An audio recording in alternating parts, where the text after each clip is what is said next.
Asyhadu an la ilaha illallah wahdahu la syarika lahu wa asyhadu anna Muhammadan abduhu wa rasuluh. Allahumma shalli wa sallim wa barik ala sayyidina Muhammadin wa ala alihi wa ashabihi wa sallim ajmain, amma ba'd. Hadratal muhtaramin yang saya hormati, Ketua Yayasan Al-Hanif Jombang, yang saya hormati Kepala Taut Al-Quran Al-Hanif Jombang, yang saya hormati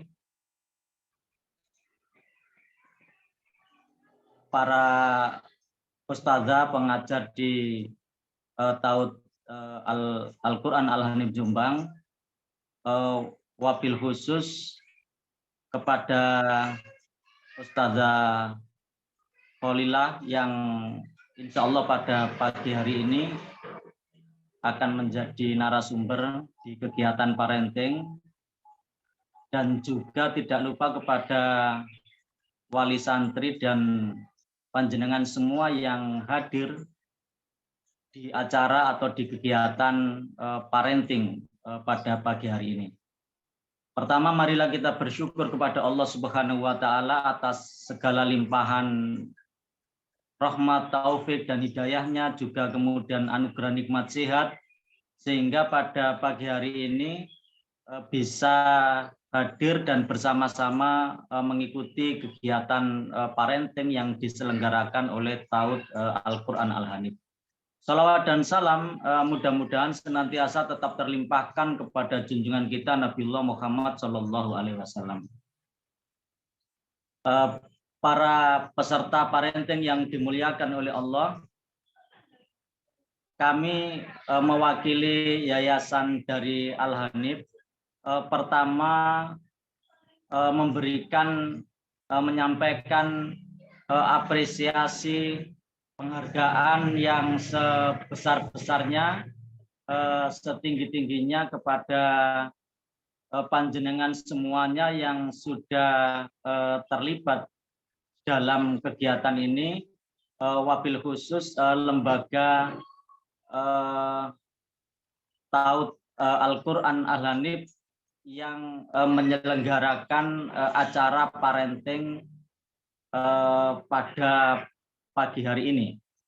Dan juga kami mengucapkan terima kasih kepada panjenengan semua dari lembaga Taut Al-Quran Al-Hanif dan juga seluruh kepanitiaan yang terlibat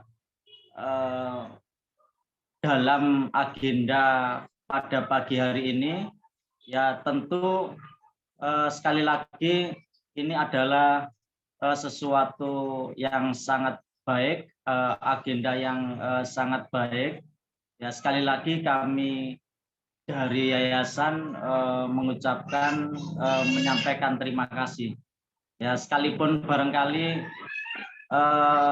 kontribusi dan bagaimana kemudian yayasan ini memfasilitasi, ya, dengan barangkali keterbatasan, tetapi lembaga ini tetap berusaha untuk memberikan kontribusi yang terbaik.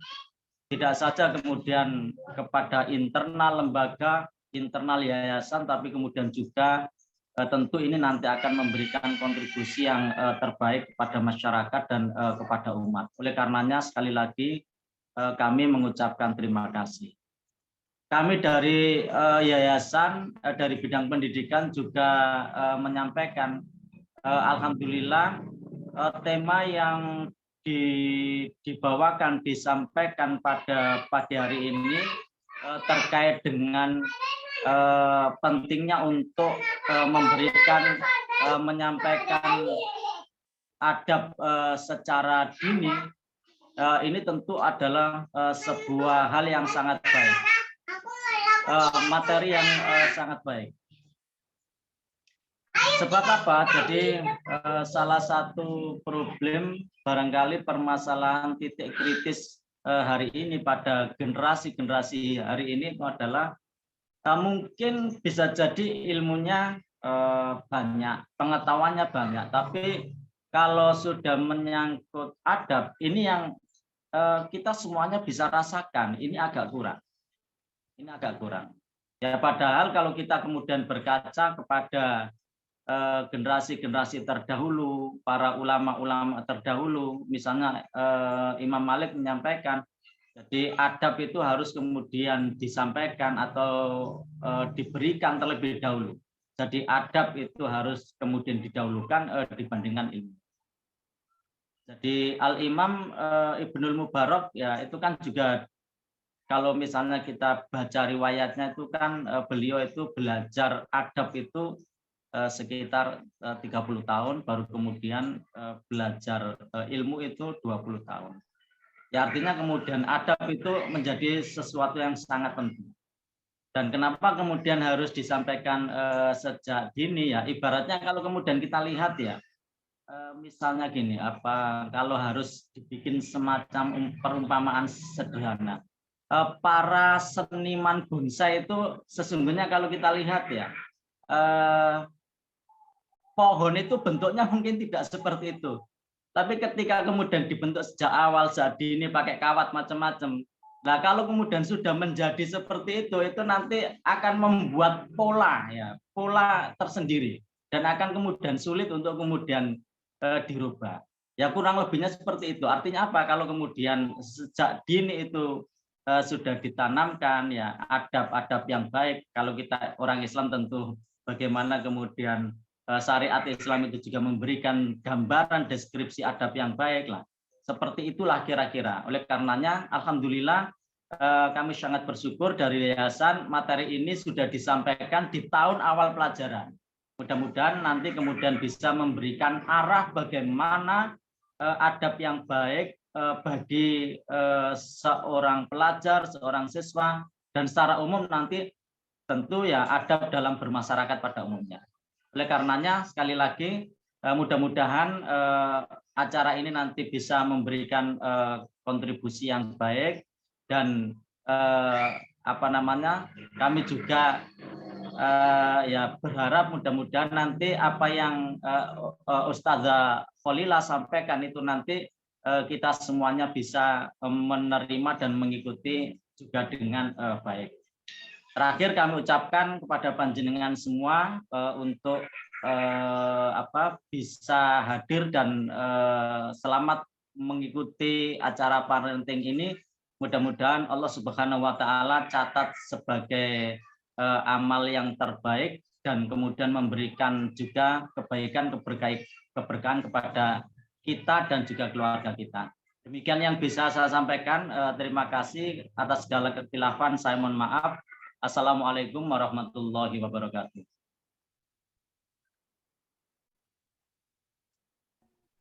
Waalaikumsalam warahmatullahi wabarakatuh.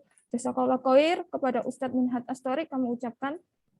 Acara selanjutnya adalah acara yang pastinya ditunggu-tunggu ayah bunda nggih, yaitu penyampaian materi parenting hari ini oleh Ustadzah Kholilatul Wardani MT. Kita sapa dulu Ustadzah Kholilatul Wardani. Assalamualaikum. Waalaikumsalam warahmatullahi wabarakatuh. Alhamdulillah. Saya panggilnya siapa ini Ustadzah? Ustadzah Kholila nggih. Panggilnya Dani. Wardani. Oh, Ustadzah Dani ngoten nggih. Nggih, tapi Kholila juga enggak apa-apa. Oh, nggih. Pripun kabarnya Ustadzah? Sehat? Alhamdulillah, bikhair. Nggih, alhamdulillah. Saya bacakan sekilas tentang CV beliau, pendidikan beliau, D3 Teknik Telekomunikasi di Politeknik Negeri Malang, D4 Teknik Telekomunikasi di Politeknik Elektronika Negeri Surabaya, S2 Telematika dan Jaringan di ITB Bandung, serta beliau ini juga alumni Mahat Kadimus Sunnah di Bandung. Kesibukan beliau saat ini, ibu dari 2 orang anak, beliau juga dosen pengajar teknik telekomunikasi, aktivis dakwah, pembina kajian Pusapa, dan leader project Ibu Belajar Parenting Islam. Serta beliau saat ini juga mahasiswa Bunda Solihat di Institut Ibu Profesional. Alamat beliau di Perumahan Alam Buri Insight 3, belakang Gorken Arok Malang. Baik, tidak usah berlama-lama nggih. Mari kita dengarkan parenting pagi hari ini bersama Ustadzah Kholilatul Wardani. Monggo Ustadzah. Alhamdulillah, terima kasih atas kesempatan yang diberikan oleh Tauhid Al-Hani. Bismillahirrahmanirrahim. Assalamualaikum warahmatullahi wabarakatuh. Waalaikumsalam warahmatullahi wabarakatuh. Alhamdulillahirrabbilalamin. Alhamdulillahi nasta'inuhu wa nastaghfiruhu wa na'udzubillahi min sururi anfusina wa min sayyiati a'malina. Yahdillahu fala mudhillalah wa may yudlilhu fala hadiyalah. Asyhadu an la ilaha illallah wa asyhadu anna Muhammadan abduhu wa rasuluh la nabiyya ba'dah. Rabbi shrah li sadri wa yassir li amri wahlul 'uqdatam min lisani yafqahu qawli. A'udzubillahi minasyaitonir rajim. Qala ta'ala fi kitabil karim. Alif Lam Mim zalikal kitabul la raiba fi hudal lil muttaqin. Alhamdulillah, suara saya terdengar jelas nggih? Alhamdulillah.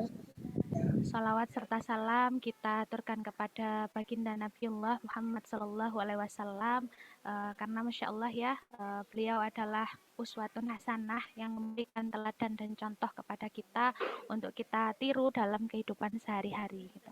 Meskipun pertemuan kita hari ini diadakan secara virtual ya, tidak bertatap muka langsung, tapi insya Allah berkah Allah itu tidak virtual gitu. Berkah Allah itu akan terasa nyata di kehidupan kita ketika kita melakukan segala hal sesuatu yang memang sesuai dengan petunjuknya. Semoga kita semua mendapatkan berkah dari Allah Subhanahu wa taala. Amin ya rabbal alamin. Tema yang diambil kali ini adalah terkait mengenalkan adab yang baik semenjak dini gitu kan. Masya Allah ya. Ini sebenarnya materi yang berat gitu ya. Berat itu kenapa gitu? Karena ini bukan hal yang ringan gitu. Tapi bukan berarti sesuatu yang berat itu mustahil gitu. Kita harus berupaya untuk meraih di dalamnya itu petunjuk-petunjuk agar bisa melaksanakannya. Nah, berbicara tentang adab diambilkan dari kitab Akhlak lil Banin gitu. Disebutkan di Annal Bustani bahwa sesungguhnya ketika ada seorang tukang kebun lam ya'tani yang saat itu tidak memperhatikan bitakwimiha gitu kan ya, ada pohon yang saat itu bengkok gitu, maka min sigoriha, pohonnya bengkok itu dari kecil, disampaikan apa? Fasorot muwajjah gitu kan, bahwa maka dia akan terus menerus bengkok gitu. Yang tadi sudah disampaikan ya oleh ketua yayasan gitu ya, terkait seperti pohon bonsai gitu ya. Misalkan ini kejadiannya di dalam kitab Akhlak lil Banin itu ada bapak dan anak yang sedang ngobrol, yang mungkin dari obrolannya hari ini kita ambil hikmah gitu. Bapak dan anak ini sedang berkebun gitu, melihat saat itu ada pohon yang bentuknya itu miring gitu, dan disampaikan di dalam kitab itu bahwa anaknya ini bertanya, wahai ayah, kenapa pohonnya kok gitu gitu. Kemudian yang dijawab ayahnya adalah seperti yang ada di slide gitu, bahwa tukang kebunnya itu nggak ngelihat bahwa sejak kecil pohonnya ini sudah belok gitu, tapi sama tukang kebunnya itu dibiarin. Akhirnya lama-kelamaan yang terjadi adalah pohonnya semakin dia dewasa, semakin dia tumbuh besar gitu, semakin bengkok jadinya gitu. Nah, apa hubungannya pohon yang bengkok gitu dengan ketika kita berbicara terkait adab gitu? Maka disampaikan juga fakadzalika walad, pesan dari ayah kepada anaknya itu, maka yang demikian itu anakku lihatlah gitu. Apa? Alladzi lam yata'addab gitu ya. Sesungguhnya ada orang yang tidak punya ya ta'addab, tidak punya adab min sigorihi, dari dia kecil, layum kinu, tidak mungkin tak dibuhu fi kibarihi, maka dia akan beradab saat dewasa. Itu adalah sesuatu yang sulit gitu. Kenapa? Karena bayangkan aja gitu, membentuk pohon yang kecil dibelokkan itu lebih mudah. Makanya nggak ada ceritanya bonsai itu dari yang besar dibonsaikan, mesti dari pohon yang awalnya masih kecil-kecil baru dibentuk sehingga dia bonsai atau pohon biasa gitu. Nah, kenapa? Karena kalau sudah besar itu sangat susah untuk meluruskannya. Maka digambarkan pohon yang tadi bengkok itu menjadi hikmah untuk kita hari ini, disampaikan di dalam kitab tersebut bahwa kalau pohon pohon itu bengkok dari kecil gitu kan ya, pasti gedenya itu bengkok, susah untuk meluruskan. Kalau di gambar itu kan sampai untuk meluruskan pohon besar ini kan pakai tiang yang juga besar gitu, dan tiangnya nggak butuh satu, butuh dua gitu, sampai ditali kayak gitu, dan itu butuh waktu yang sebentar, butuh waktu yang sangat lama untuk akhirnya meluruskan lagi gitu. Jadi gambaran adab itu seperti ini. Makanya kenapa adab itu dikenalkan sejak dini. Karena kalau sudah dewasa itu terlambat. Nah, ketika terlambat ibarat kata ya, contoh saya mau naik kereta ini ke Jombang dari Malang. Harusnya saya berangkat jam 5 dari rumah menuju stasiun sampai jam 6. Tapi karena terjadi sesuatu hal, saya terlambat. Nah, ketika saya terlambat, apakah saya bisa mengambil opsi kayak biasanya? Misalkan saya naik angkot gitu. Kan pasti, wah telat ini nggak sampai gitu. Maka yang harus saya lakukan adalah apa? Cari ancang-ancang gimana saya nggak telat. Saya berangkatnya harus lebih cepat, naik kendaraan yang lebih cepat gitu. PR-nya lebih banyak untuk sampai di tepat waktu. Begitupun permasalahan adab ini gitu. Ketika kita lalai pada usia dini terkait, maka PR kita di kemudian hari tentang adab ini saat anak itu nanti telah dewasa gitu. Maka poin penting dari cerita tadi bisa kita ambil adalah seorang anak itu harus beradab sejak kecil, dan itu hubungannya dengan apa? Peran orang tua. Jadi makanya kalau dikatakan bahasa Arabnya tarbiyah gitu kan ya, mendidik gitu, disampaikan di dalam kitab Ahkamul Usroh gitu ya, hukum-hukum terkait keluarga, bahwa seharusnya adalah tarbiyatul walidain sebelum tarbiyatul aulad gitu. Kadang kita sibuk fokus mendidik ananda gitu. Anak saya gimana ya biar beradab, anak saya biar gimana dan gimana gitu. Banyaknya pertanyaan sering, bagaimana membentuk anak A, B, C, D gitu. Padahal sesungguhnya PR terbesar adalah tarbiyatul walidain qabla tarbiyatul aulad. Jadi mendidik orang tuanya dulu yang harus tertarbiyah, harus terdidik gitu, maka anaknya nanti akan terdidik gitu. Jadi peran orang tua itu besar sekali untuk membentuk anak yang beradab. Kalau yang tadi kan perannya tukang kebun yang melihat, oh ini lurus harus diapakan, perannya tukang kebun. Nah, di sini siapa tukang kebunnya? Kita semua gitu ya, ayahnya, ya bundanya, orang tua yang telah dititipi anak sebagai amanah oleh Allah Subhanahu wa taala. Ketika berbicara peran dari salah satu kajian yang disampaikan oleh Abah Ihsan Baihaqi gitu kan ya, ibarat kata menyetir dan SIM gitu. Nah, satu contoh ini ya, kenapa gitu? Karena ketika menyetir dan SIM ini kan erat kaitannya. Kalau mau turun ke jalan itu harus punya lisensi, harus punya izin, surat izin mengemudi gitu. Semisal contoh di sini ya banyak yang bunda-bunda gitu kan ya. Semisal contoh gitu, kita pinjem, suami kita punya mobil, nggak bisa nyetir ini ceritanya itu. Nah, terus kita bilang, ya boleh nggak bunda pinjem mobilnya gitu. Coba saya pengen tahu di sini salah satu poll gitu kan ya. Sambil sekalian kenalan, mungkin saya bisa tanya ke bunda.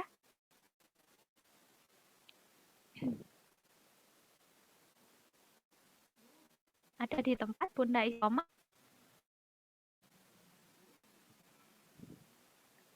Suara saya masuk?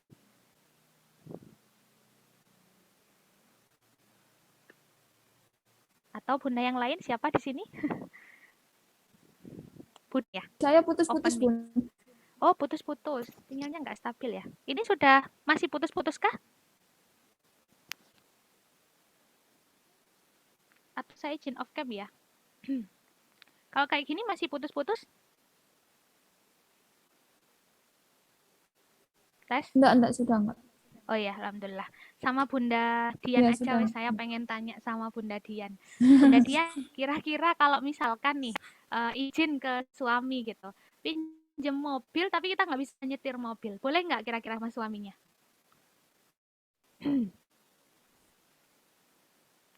Kira-kira diberi izin nggak?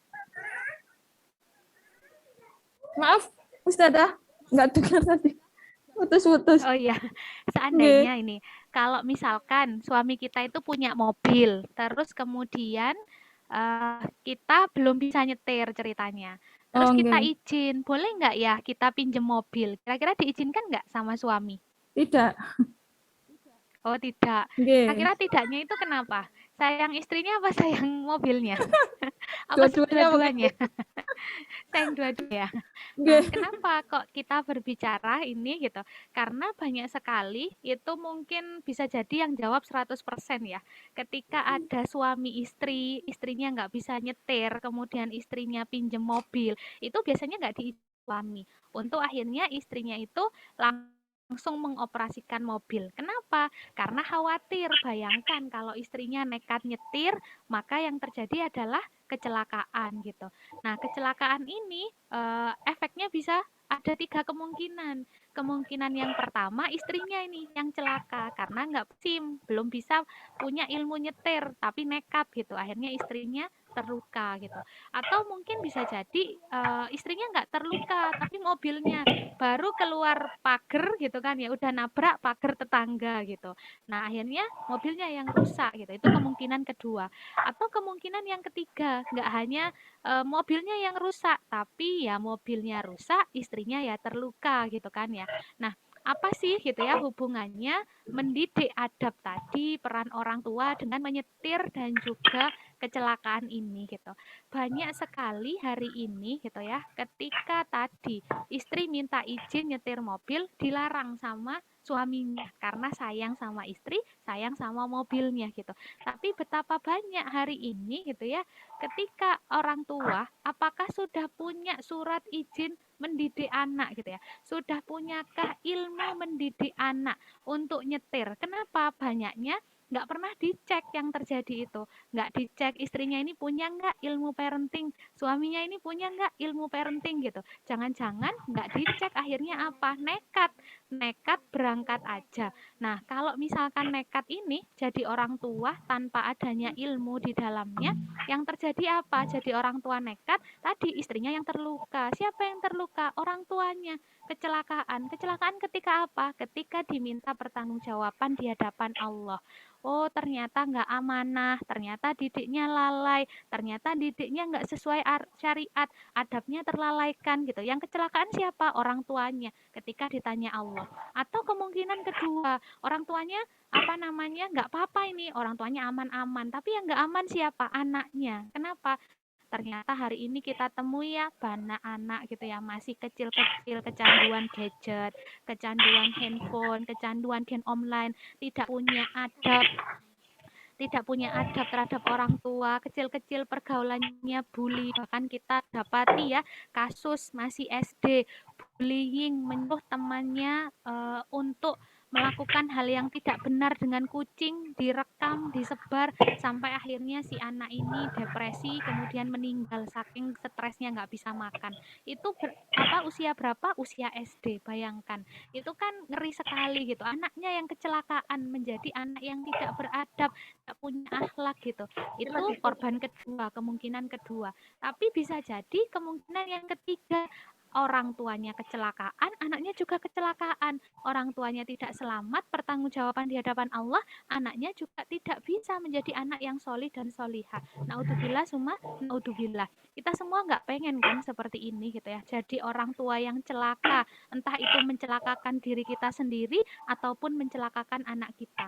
Maka kita sebagai orang tua harus belajar gitu ya, belajar bagaimana mendidik anak itu. Tarbiyatul aulad itu setelah tarbiyatul walidain. Orang tuanya dulu yang harus terdidik. Dan permasalahan adab ini bukan permasalahan yang biasa. Kenapa? Karena disampaikan taklimul adab, belajar adab itu qoblaan tata'al ilmu gitu, sebelum pelajari suatu ilmu. Sampai dikatakan ya bahwa itu 2/3-nya ilmu. Ilmunya itu cuma sepertiga, karena dia akan menjadi ilmu yang berkah dan bermanfaat ketika melekat dengan adab. Tapi ketika adab itu dilepaskan, ilmunya hanya jadi pengetahuan gitu. Dan bahkan dikatakan ya oleh salah satu ulama Yusuf itu disampaikan bahwa beliau menyampaikan bil adabi, dengan adab itu tafhamul ilmu, maka kita akan mudah paham ilmu.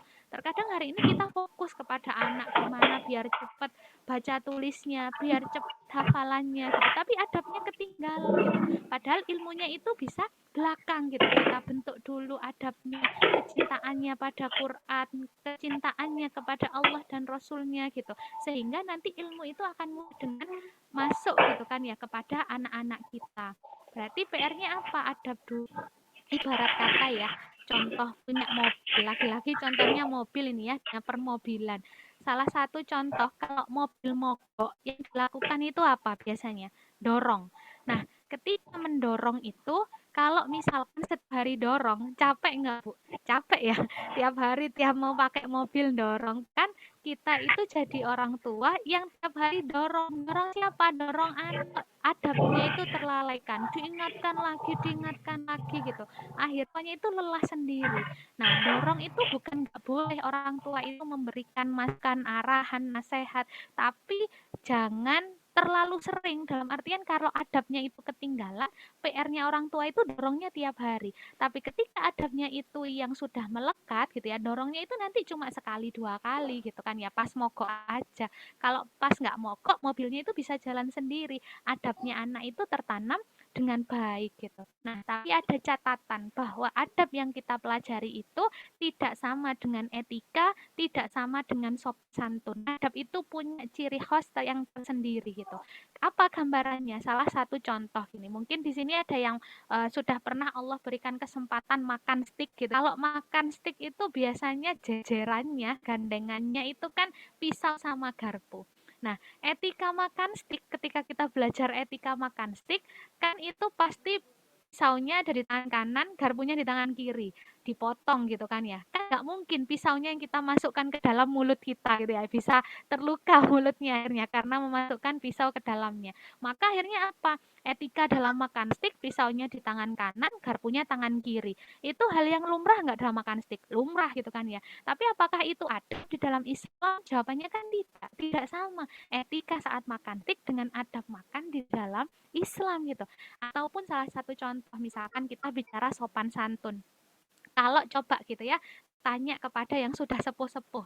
Kalau ada anak kecil gitu ya, orang tuanya lagi pada duduk-duduk, tiba-tiba naik-naik, apalagi naiknya itu sampai ke atas punggung gitu, naiknya sampai ke kepala, maka label apa yang disematkan biasanya sama orang tua itu terhadap anak kecil itu? Turun-turun, nggak sopan gitu ya, gak ilok gitu kan ya. Biasanya kan melekat kata gitu, nggak sopan nak, nggak sopan. Kenapa? Menurut adat Jawa ya, karena kita sama-sama Jawa gitu. Harusnya unggah-ungguhnya anak itu ada di bawah gitu, yang tua itu di atas gitu. Sehingga kalau anak itu naik-naik ke atas nggak sopan gitu. Makanya sopan santun itu juga tidak sama dengan adat. Kenapa gitu? Kalau nanti kita belajar sirah ya, kita akan dapati bahwa cucu Rasulullah Shallallahu Alaihi Wasallam Hasan dan juga Husain rahimahumullah gitu kan ya, itu hampir setiap hari naik kepada punggung Rasul. Apakah berarti Hasan dan Husain itu tidak sopan gitu kan? Nah, disinilah letak perbedaan antara etika, kesopanan dan adab gitu. Bahwa adab itu dilekatkan di dalam apa? Aturan agama. Adab itu sumbernya adalah syariat, akarnya itu agama. Jadi adab itu tidak bisa dilepaskan dalam agama. Maka sopan santun yang harus ditanamkan orang tua, etika yang ditanamkan orang tua, adab yang ditanamkan orang tua, bukan hanya serta-merta nilai-nilai yang berlaku di masyarakat. Tapi apa? Berdasarkan aturan agama. Selama itu tidak melanggar hukum syariat, apalagi pada anak-anak gitu kan ya. Dalam artian anak-anak itu memang terbiasa lari-lari, naik-naik, itu memang biahnya mereka, kebiasaan mereka. Tugas orang tua tadi meluruskan, nak hati-hati, nak apa, nak kalau sholat jangan naik-naik. Tapi ya itu tadi, Rasulullah itu sampai seperti apa sih ketika dinaiki Hasan dan Husain, memperpanjang sholatnya. Itu yang dicontohkan oleh Nabiullah gitu. Nah, berarti aturan akarnya dari adab itu dari mana? Dari agama gitu. Kita akan belajar ya terkait adab dan akar ini. Ada yang pernah tahu nggak cara menanam kurma di Timur Tengah? Dan ini kurma itu bahkan kalau di dalam hadis itu dikatakan ya sama Rasul itu kalau seorang muslim itu seperti kurma gitu kan. Apa kurma di Timur Tengah itu?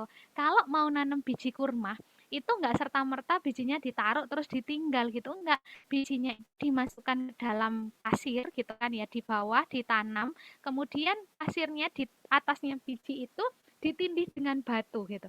Bayang kalau di kita nanam model kayak gitu, jelas nggak cokol gitu kan ya, nggak muncul gitu.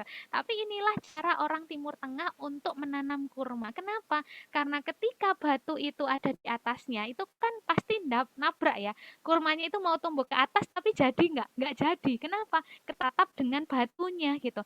Maka yang terjadi apa? Akarnya itu yang akan berkembang.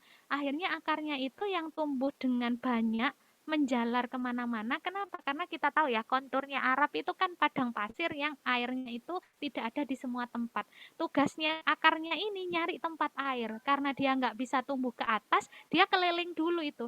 Nah, setelah nanti akarnya itu dapat nutrisi dari air, akhirnya juga dapat kebutuhan-kebutuhan yang lain, akarnya sudah kuat, akhirnya tumbuhannya apa? Tumbuhannya juga kuat. Baru setelah itu dia akan mampu mendorong batu itu sampai akhirnya batunya itu jatuh.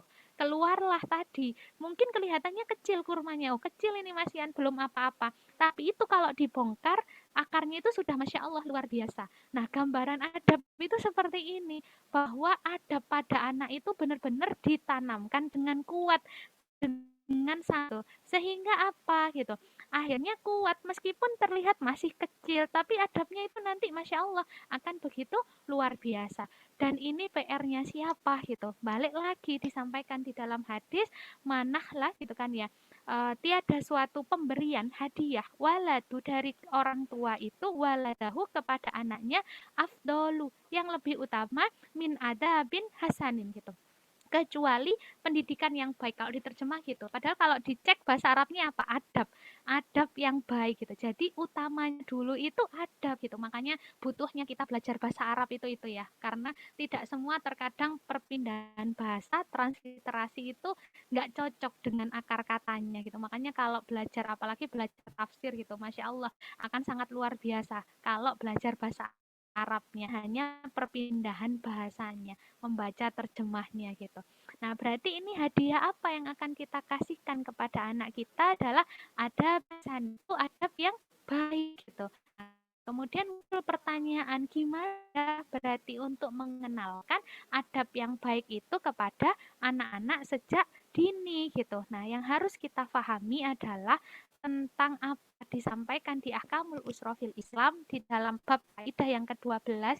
Di situ ada pembagian usia anak.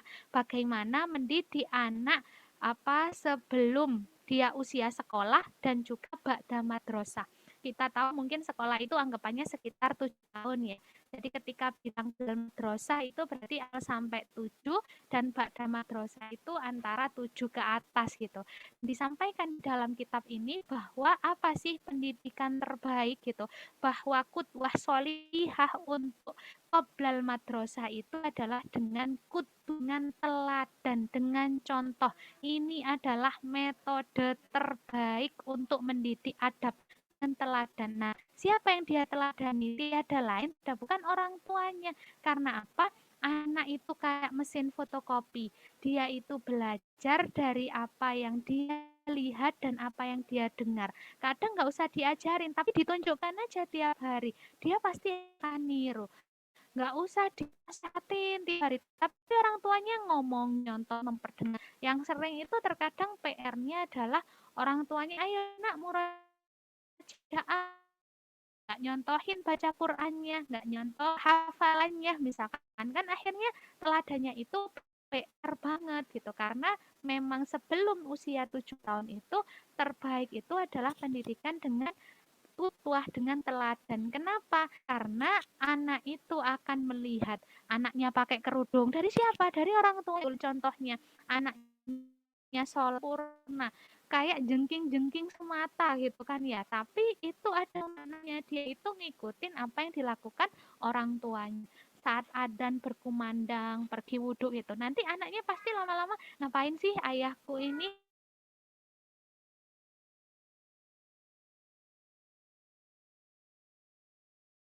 harus beradab sebelum menginginkan itu beradab, orang tuanya dulu yang harus lekat dengan adab yang baik, adabin hasanin gitu. Tapi terkadang kita jadi orang tua itu kepengennya apa? Anaknya beradab, tapi kitanya enggak gitu. Nah, itu berat sekali. PR yang apa ya? PR-nya double-double numpuk-numpuk tuh. Karena pengen orang tuanya tidak ada ikhtiar untuk memperbaiki diri, mengupgrade diri menjadi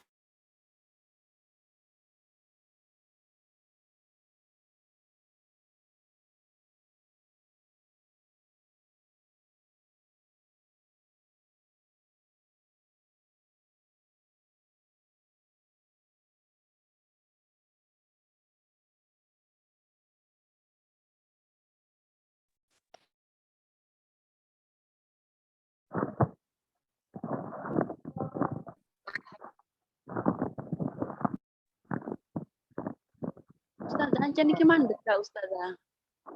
Latihan. Suaranya hilang Ustazah. Ya wis. Niki ancanan mandek ngopo? Nggih, saya juga nggak dengar. Ulang nggih.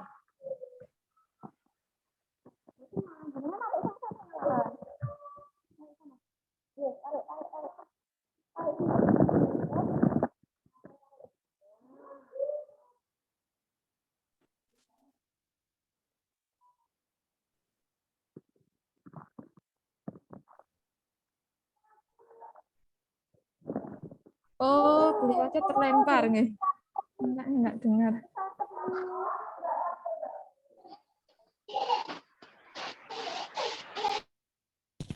suara saya masuk kah? Nggih, sampun masuk Oh ya, sudah. Nggih. ampun ya. Panitia ada yang bisa bantu saya share screen enggak?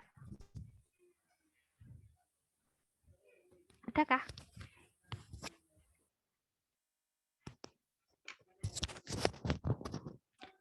Halo? Dari panitia ada yang bisa bantu? Oh, sudah. Saya tak pindah perangkat dulu. Nggih, Ustaz.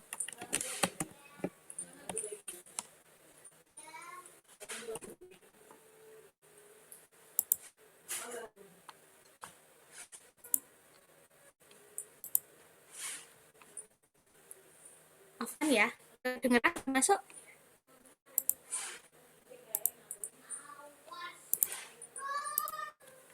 Sudah sampai di surat Al-Furqan ya slide-nya?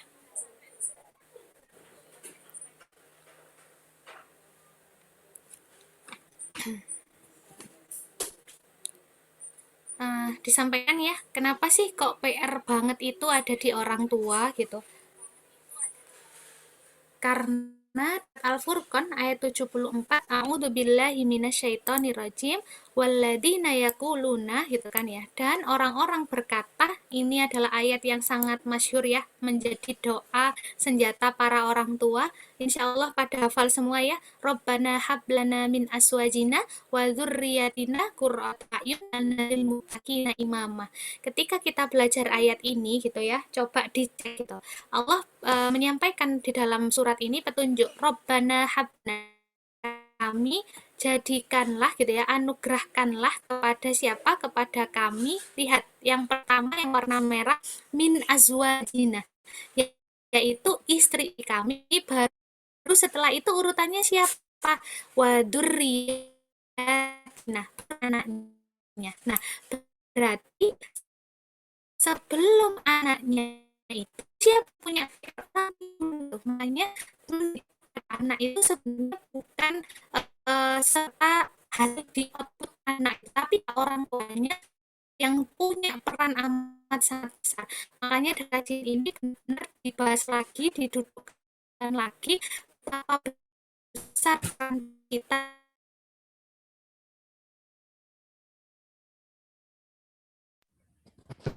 Betapa besar sekali ya PR kita itu sebagai orang tua gitu. Dan ketika kita mengabaikan PR ini gitu, maka akan kesulitan, waduriyatina itu akan susah ditempuhnya gitu. Tapi harusnya siapa? Azwajina dulu, yaitu suami dan istrinya, yaitu ayah dan bundanya, pasangannya dulu gitu. Dan Masya Allah, Allah itu memberikan target yang luar biasa kepada seorang muslim, bukan target yang main-main gitu. Tapi target apa gitu ya, untuk menjadi qurrat ayun waj'alna lil muttaqina imamah, menjadi pemimpin orang-orang yang bertakwa gitu. Jadi bukan hanya pemimpin ecek-ecek gitu ya, kayak ibarat kata ketua kelas gitu. Ketua kelas itu kan pemimpinnya kelas, itu aja sudah wah luar biasa. Nah, ketua kelas itu biasanya di bawahnya siapa? Wali kelas. Wali kelas di bawahnya siapa? Kepala sekolah gitu. Kepala sekolah di bawahnya siapa? Bayangkan ada perkumpulan kepala sekolah. Ini ketuanya kepala sekolah gitu. Kan ini berarti luar biasa. Dan Allah katakan bagi seorang muslim itu Allah targetkan muttaqina imamah. Jadi pemimpinnya orang bertakwa, bukan menjadi pemimpin yang biasa-biasa gitu. Nah, kemudian di slide selanjutnya mungkin bisa dibantu share screen ya sama panitia. Sekarang di slide ke-17. Caranya lagi untuk mendidik Ananda itu adalah memulai dari hal yang sederhana. Terkadang bayangan kita itu besar-besar ya. Gimana ya anak itu biar akhirnya itu adabnya itu Masya Allah, adabnya para sahabat, adabnya para ulama salafus solih, tabiin gitu kan ya. Nah, itu langsung hal besar. Kita pengennya itu output yang instan gitu. Padahal mengajarkan adab kepada anak itu dimulai dari hal-hal yang sederhana. Apa saja yang sederhana? Next. Terkait kehidupan yang melekat sehari-hari gitu. Mulai dari dia bangun tidur, mandi gitu, kemudian bermain dengan orang tuanya, makan gitu ya. Semuanya itu bisa kita tanamkan adab. Salah satu contoh ketika bangun tidur gitu. Apa yang kita lakukan terhadap anak kita? Coba dibangunkan dengan nak, bangun sudah subuh gitu. Terkadang kan banyak hari ini tuh bangunkan bangun waktunya sekolah gitu. Yang PR pertama yang dibangunin, nak bangun nanti sekolahnya kesiangan gitu. Nah, berarti kan dia kepentingannya anak itu apa? Akan terekam di bawah jejak sadarnya bangun itu untuk sekolah. Padahal bukan. Bangun pagi itu untuk melaksanakan sholat subuh. Tidak apa-apa terlambat sholat sekolah, tapi jangan terlambat sholat subuh gitu. Tapi biasanya kalau bangun subuhnya tidak terlambat, sekolahnya itu biasanya tidak terlambat. Itu perkara adab gitu di waktu bangun pagi gitu. Kemudian saat bangun dibacakan doa gitu. Kadang orang tuanya, ayo bangun, kamar mandi enggak gitu. Nah, ini adabnya enggak ada dari orang tuanya dicontohkan. Berdoa dulu, nak, assalamualaikum, gimana tidurnya, nyaman enggak. Nah, orang tuanya yang mencontohkan, akhirnya nanti dia akan terbawa ketika bangun tidur itu seperti itu. Masuk ke kamar mandi, kaki kanan dulu ya nak, meskipun ngantuk-ngantuk gitu, orang tuanya yang barengi kaki kanannya yang masuk, dilantunkan doa ke kamar mandi gitu. Terus saat di kamar mandi itu ngapain gitu. Kemudian saat makan, kaki kanannya tangan kanan bukan tangan kiri gitu. Terus makan yang terdekat, tidak sambil berdiri gitu. Nah, itu adab-adab dari hal yang kecil-kecil, tapi orang tuanya yang nyontohkan. Jangan-jangan gitu ya, kita sebagai orang tua tidak pernah memberikan itu, cuma dipraktek-praktek tapi nggak dibarengi dengan kata-kata gitu. Jadi dipraktekkan, nah ini adab makan, nah ini adab bangun, ini adab tidur gitu. Adab berpakaian gitu, karena sudah terlambat, cepet-cepet nggak tahu masukkan pakaian ini kanan dulu apa kiri dulu gitu kan ya, pokoknya asal masuk aja. Sambil pakai baju itu ada adab di dalamnya. Kata Rasul, pakai dulu kah kanan gitu, baru kiri gitu. Lama-lama dia akan bertanya, oh kenapa bunda kok harus kayak gitu. Jadi dimulai dari yang sederhana.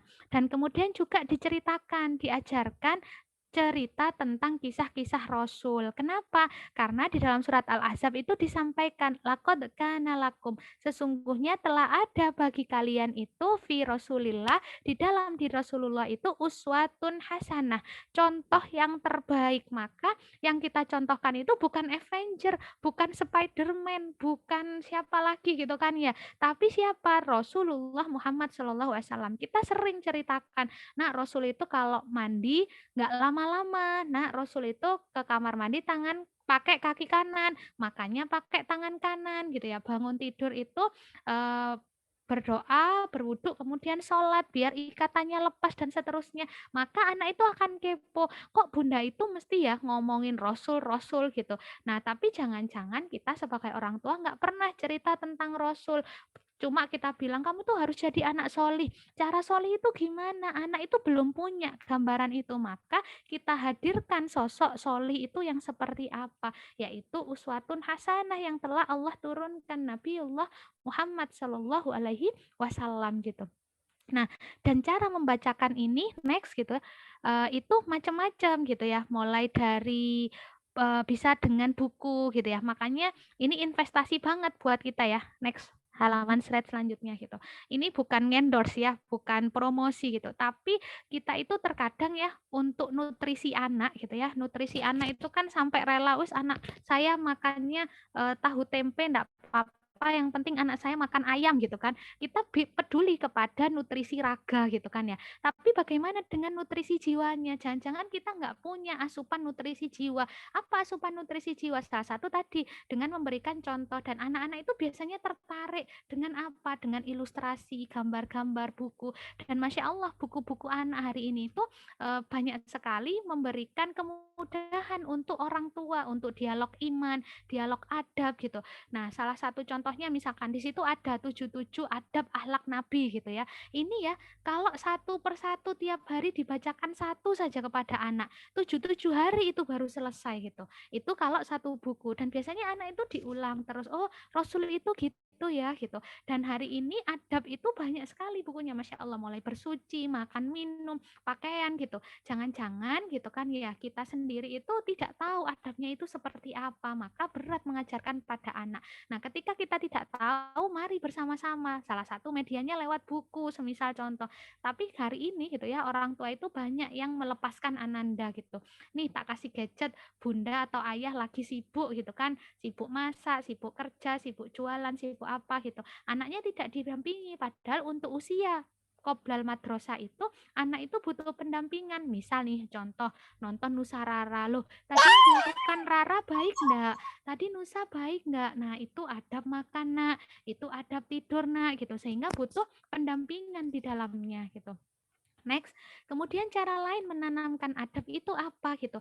Libatkan anak itu dalam ibadah dan juga keseharian. Nah, ini biasanya juga orang tua itu ngerasa berat gitu. Karena apa gitu? Aduh, gimana saya bisa ngaji?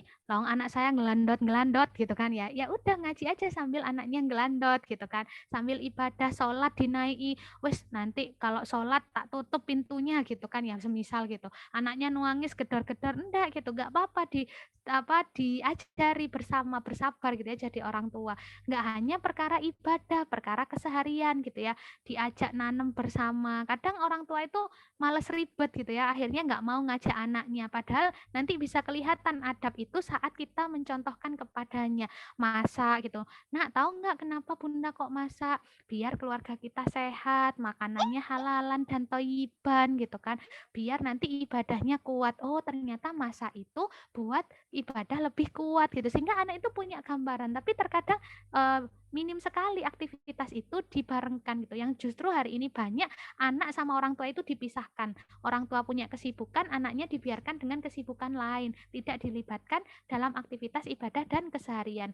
Mau kajian gitu, anaknya tuh apa namanya, jangan ikut bunda ya gitu ya, semisal misalkan, padahal justru mensuasanakan anaknya diajak untuk ikut kajian gitu.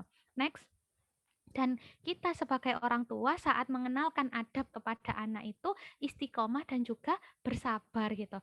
Ada yang pernah tahu atau nanam pohon zaitun enggak?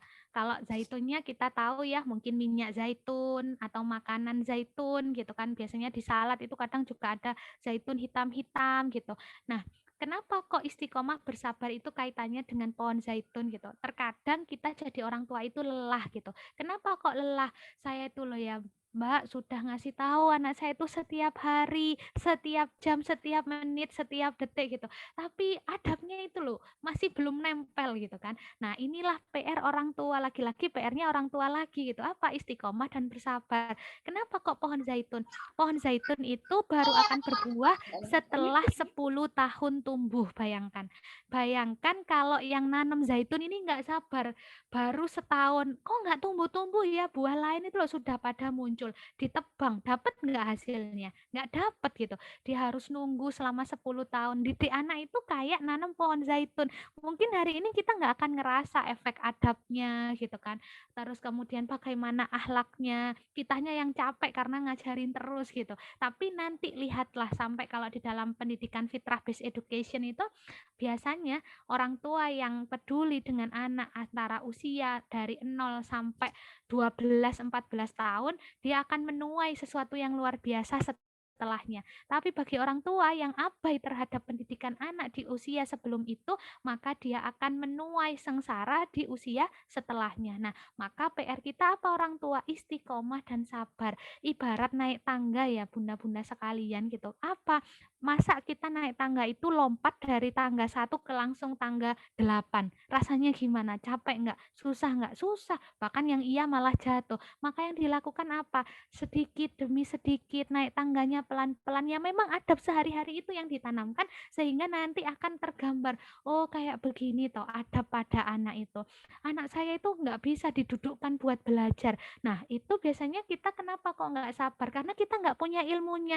Anak itu punya rentang usia konsentrasi sesuai usianya dikalikan 3, misalkan usia 1 tahun, dia hanya mampu duduk diem itu usianya 3 menit cumaan duduk yang benar-benar memperhatikan. Makanya saat konsen itu jangan dibuyarkan gitu. Kadang malah anak kita konsen, kita suruh ngerjakan yang lain gitu. Nah, akhirnya malah konsentrasinya buyar. Salah satu contoh misalkan, kenapa ya ini yang sering ya kalau saya dulu diceritani kan anak saya juga masuk kalau di Malang itu namanya Rutaba ya, Rumah Tafid Balita, masuk di Rutaba gitu.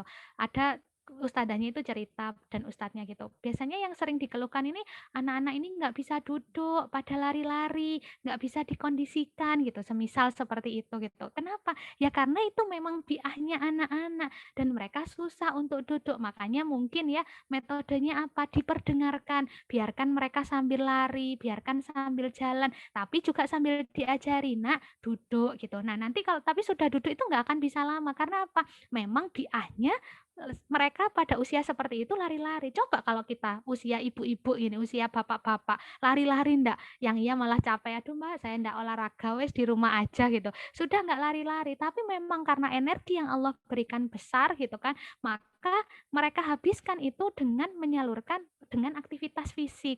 Makanya kalau hari ini ya gimana sih caranya menghilangkan kecanduan gadget gitu. Karena aktivitas fisiknya kurang. Kalau zaman saya dulu masih kecil itu kan mulai dari gobak sodor, lari-lari, main tanah, naik-naik pohon gitu kan. Itu pas kecil. Kalau sekarang jarang, rata-rata di rumah, di dalam rumah gitu.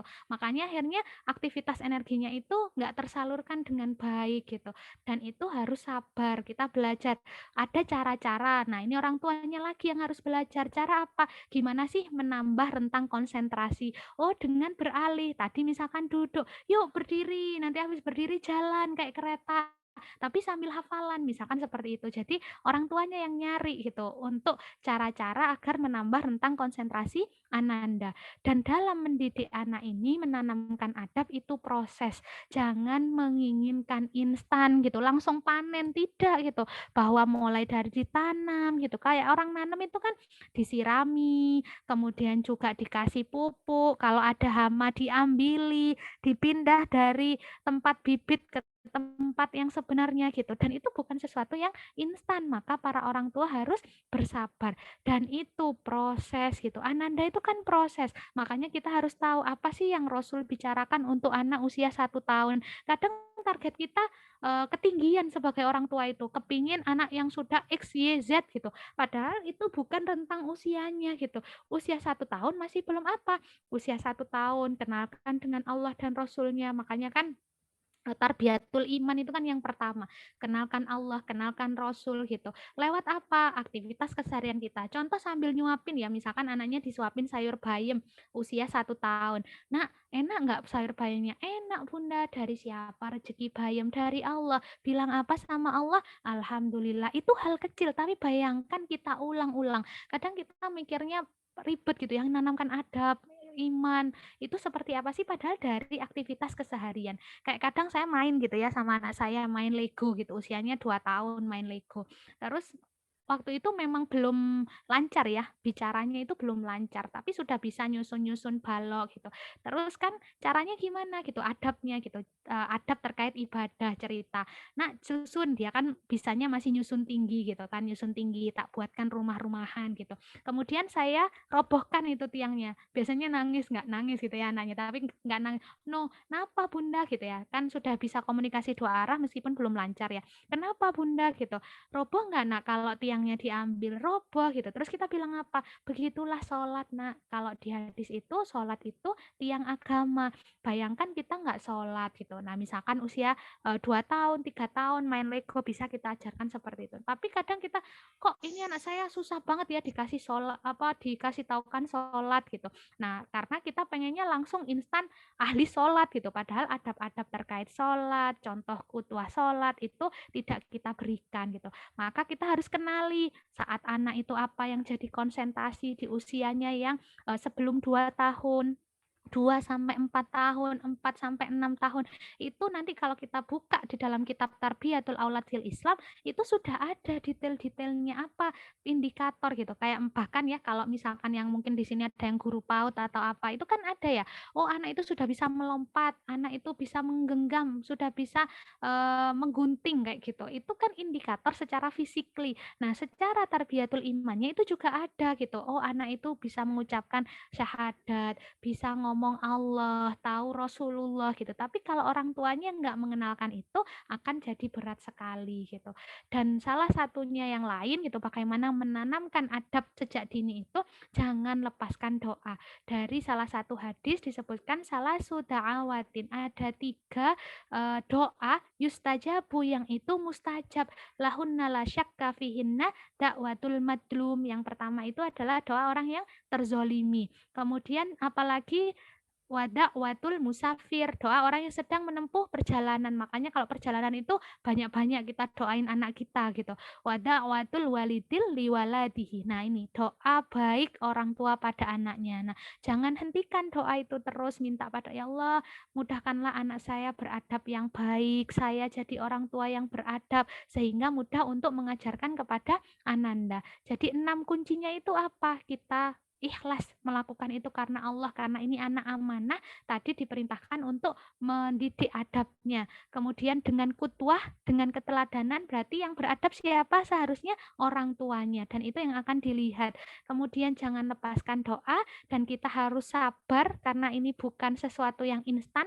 Sabar itu ngomongnya gampang tapi prakteknya susah. Setiap hari, setiap waktu, makanya butuh ilmu dan harus penuh kasih sayang. Karena anak itu kalau dikerasi dengan kekerasan itu dia akan kesulitan menangkap informasi gitu. Sedangkan dengan kasih sayang, dengan curahan perhatian, kepedulian itu justru akan lebih mudah masuk, dan juga dengan sungguh-sungguh. Ibarat kata ya, kalau kita masak main-main itu biasanya jadinya wes ala kadarnya, wes saanoe gitu, entah potongannya beda. Tapi kalau yang sungguh-sungguh ditakar gramnya, resepnya, biar kuenya itu ngembangnya pas, itu kan dengan serius. Begitupun kita belajar jadi orang tua itu seperti apa, usia sekian gitu. Bahkan kalau sama anak saya gitu ya cerita, nah hari ini baca buku ini ya, buku ini, besok ganti buku yang ini gitu, nanti cerita hari ini tentang Rasul, besok cerita tentang sahabat gitu, sehingga ada planningnya gitu, dan itu menunjukkan apa kesungguhan kita gitu. Insya Allah itu yang bisa saya sampaikan. Mungkin saya kembalikan ke panitia, mohon maaf apabila ada kurang-kurangnya, itu dari saya. Kalau ada benarnya semata-mata datangnya dari Allah Subhanahu wa taala. Wallahu alam bisawab.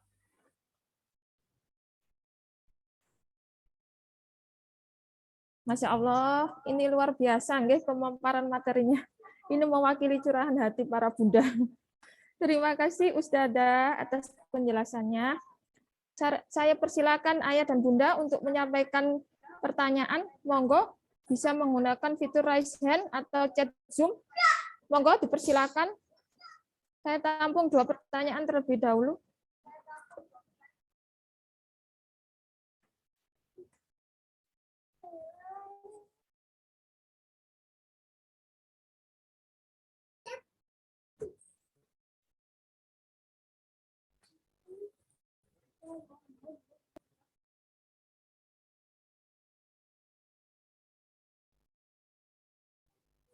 Monggo ya Bunda.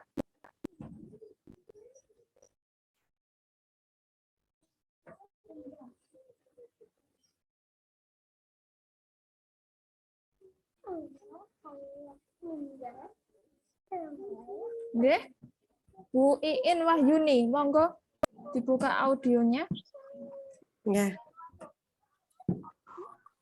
Assalamualaikum warahmatullahi wabarakatuh. Ya, mau bertanya Ustazah, ini terkait anak usia dini yang ini ya, usia sekitar 3 tahun. Anak saya dan juga anak-anak di sekitar sini itu di rumah itu sudah dibiasakan kata yang ahsan. Tapi kemudian ya mungkin ada dari lingkungan teman atau yang lain itu dia mendapatkan kata-kata yang kurang baik gitu nggih. Terus di rumah itu sudah dijelaskan bahwa itu ulang seperti itu.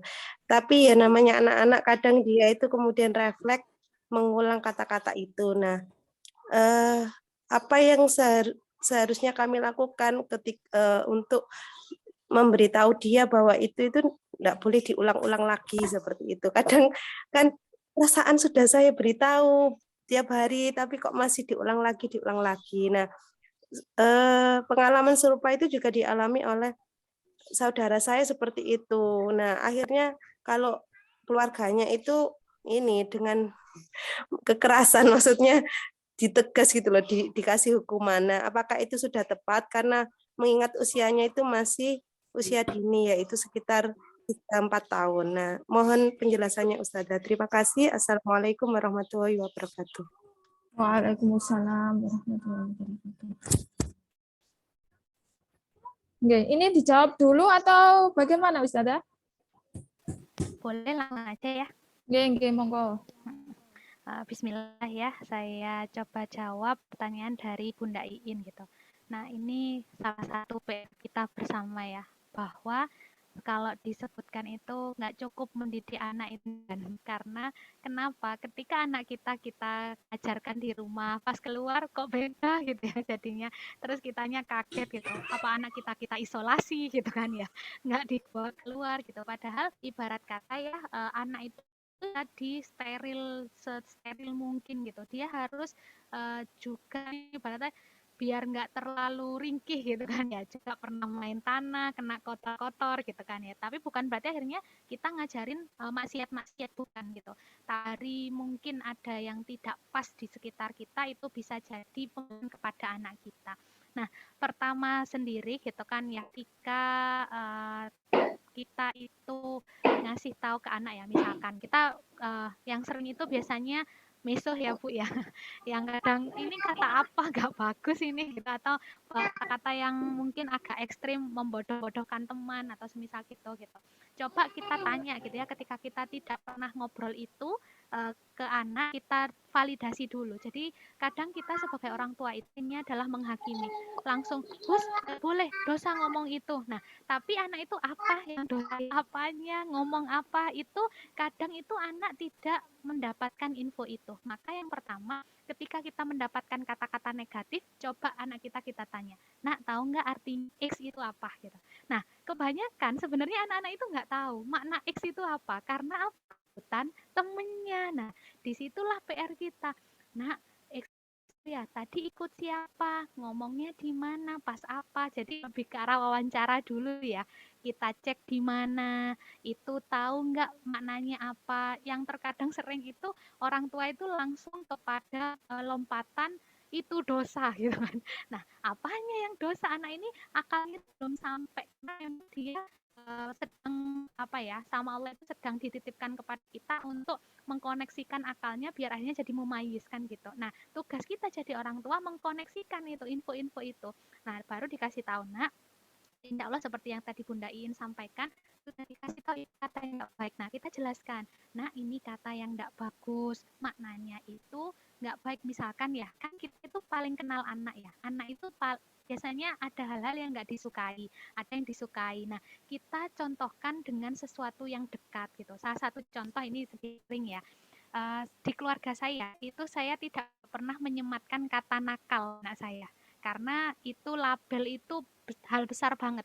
Anak itu kan ketika dilabel, oh nakal, oh aku ini anak nakal ya. Kenapa kita nggak pakai, oh masya Allah anak aktif, oh masya Allah anak yang energinya banyak gitu ya. Padahal dia lari-lari itu kan bukan nakal gitu kan. Tapi terkadang di sekitar kita, oh ini nakal ini tambeng ini gitu kan ya. Nah itu akhirnya anak itu kan sedih terluka. Misalkan anak saya itu kalau dibilangin nakal itu sedih kayak aku lo dibilang tambeng padahal aku nggak tambeng gitu. Nah itu contoh kata yang menurut anak saya nggak baik kata nakal itu. Nah kemudian dia dapat kata-kata di luar sana yang gitu. Contohnya misalkan X tadi gitu. Terus saya akan mengkoneksikan dengan kata itu. Nah kalau Mas dibilangin X suka atau enggak suka? Enggak suka Bunda, kan Mas nggak nakal gitu kan. Iya, nah kata itu terhubung gitu, maksudnya itu mirip nak baik dengan kata nakal itu, jadi jangan diucapkan. Nah itu satu contoh. Kemudian contoh yang lain apa? Pakai buku Bunda. Di buku itu ada ya, kalau saya ada salah satu buku judulnya itu Anak-anak Solih.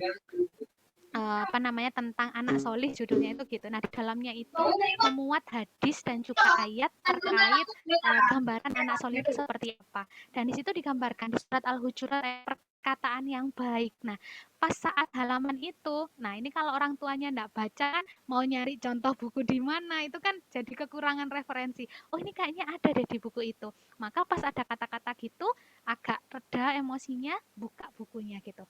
Nak belajar ini yuk gitu. Terus apa ini Bunda lihat dan ini ngomongin. Kadang ya, meskipun kadang katanya itu nggak baik. Contoh bully temennya, gendut-gendut gitu kan ya kan. Gitu kan ya. Nah ini lihat di buku ini, baik enggak? Terus kita kasih contoh analogi yang bagus gitu, yang dekat dengan keseharian mereka. Nanti kalau kita langsung ngomongin ini hadisnya ini itu berat ke mereka gitu. Kita contoh yang dekat-dekat. Saya mudah itu pakai teko.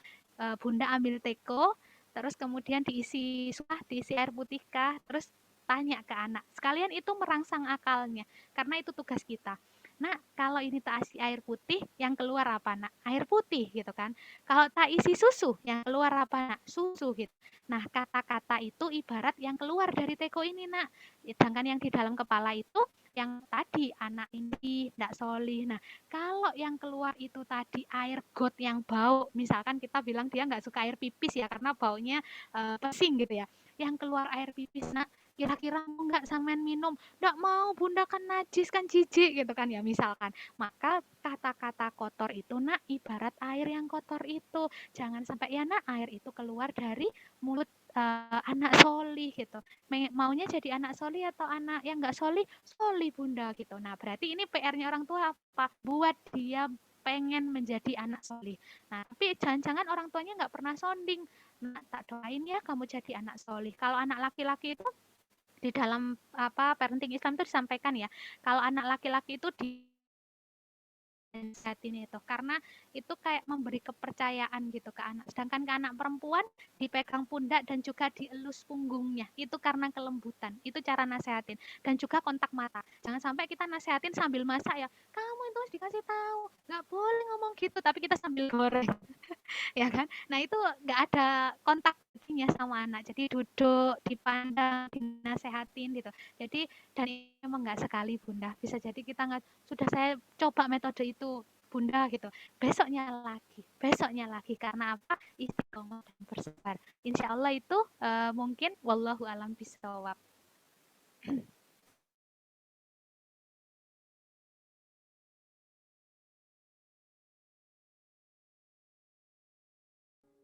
Ya, bagaimana Bunda Iin? Ada feedback? Bunda Iin? Oh, enggak. Jazakallah khairan. Tambahan sedikit terkait hukuman tadi ya. Mungkin tadi kan disampaikan, sedangkan keluarga yang lain pakai hukuman dan itu mandi ke anaknya gitu kan. Mandi itu mandi ya bahasa Jawa. Dan itu ternyata teraplikasi kayak cocok gitu, nurut anaknya kalau dihukum gitu. Nah ini kan jadi kayak kita akhirnya noleh ya, apa tak hukum ya anak saya ya, biar nurut kayak anak saya gitu ibaratnya.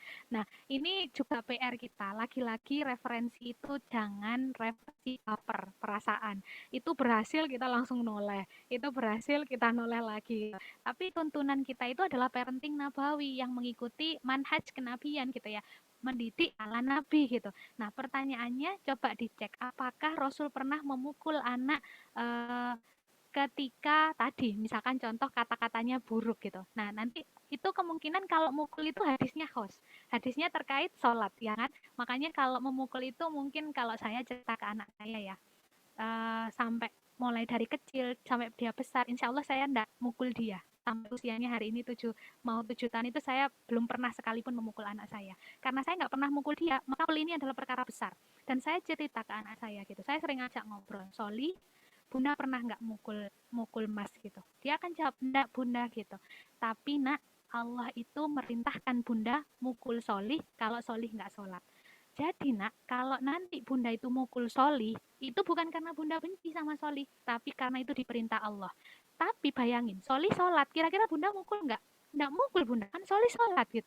Nah, makanya itu jangan sampai Soli nggak sholat, karena Allah merintahkan lewat hadis Rasul itu dipukul ketika nggak sholat. Itu aja usianya kalau 10 tahun gitu. 7 tahun kan diperintahkan, kalau 10 tahun baru mukul. Makanya memukul itu akan jadi hal yang besar bagi Ananda. Untuk apa? Hal sholat. Dan sholat itu juga hal besar karena nggak pernah dipukul dan sholat itu berarti sesuatu yang penting di dalam hidupnya gitu. Nah, maka hukuman seperti apa? Apakah dengan kekerasan? Kalau dari sepanjang yang saya pelajari tidak dengan kekerasan. Salah satu contoh ya, tapi Allah tetap harus diingatkan ya, jangan dibiarkan. Terkadang itu darinya, oh si anak-anak, kalau gede lah ngerti dewe gitu kan ya, kata-katanya seringnya gitu. Jangan, anak itu harus tetap diluruskan. Salah satunya kisah ya, ketika Rasulullah itu sholat bersama Ibnu Abbas. Nah, Ibnu Abbas ini kan hadis yang nanti kalau belajar parenting itu banyak sekali. Kenapa? Karena pada saat itu kan Ibnu Abbas itu usianya masih anak-anak. Makanya nanti carilah coba hadis terkait Ibnu Abbas ini banyak sekali terkait mendidik anak. Nah, saat itu Ibnu Abbas itu usianya belum balik gitu kan, masih anak-anak. Sampai diceritakan tuh sekitar 7 kalau nggak salah. Sholat malam. Nah, ini sholatnya juga bukan sholat wajib, sholat sunnah. Berdiri di belakang Rasul. Berdiri di belakang Rasul, tapi Ibnu Abbas ini ketiduran. Lalu kan lama ya, bukan sholat yang pendek gitu, ketiduran. Maka yang dilakukan Rasul apa? Diusap telinganya. Bukan dijawar ya bunda-bunda, diusap telinganya buat dibangunkan. Bangun Ibnu Abbas gitu, sholat. Nah berarti ini kita tahu apa? Perkara sunnah saja, tidur sama Rasul diingatkan nggak? Diingatkan. Berarti anak itu bukan dibiarkan ketika berbuat kesalahan. Ya bukan dengan kekerasan gitu. Pernah juga suatu kali Ibnu Abbas lagi gitu diriwayatkan dalam hadis, nanti bisa dicek hadisnya. Apa? Ibnu Abbas itu salah posisi sholat. Sholatnya harusnya kalau makmum kan di kanan, tapi dia pindah di kiri. Yang Rasulullah lakukan apa? Diangkat, dipindah, diajari tempatnya yang benar gitu.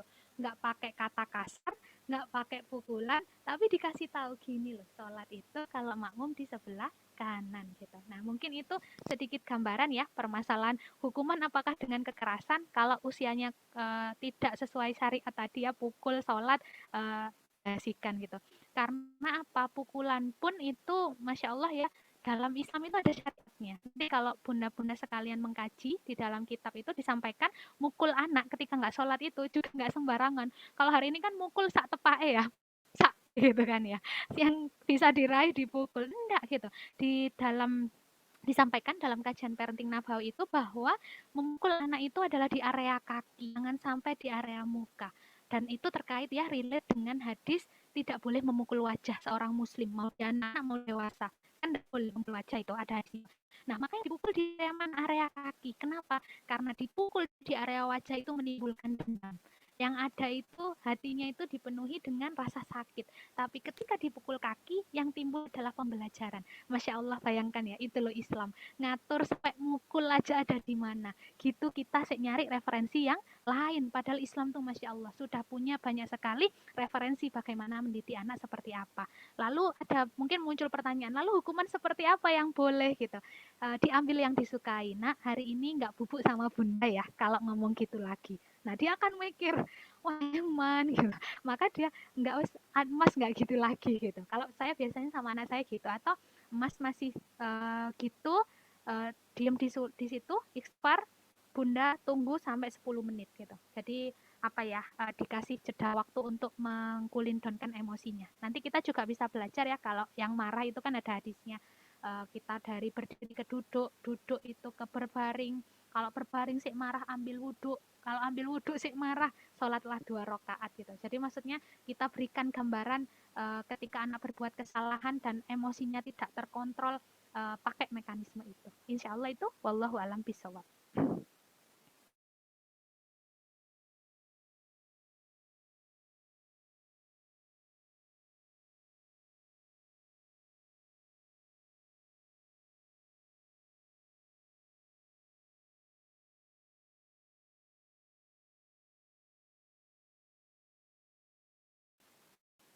Panitia, lanjut apa gimana?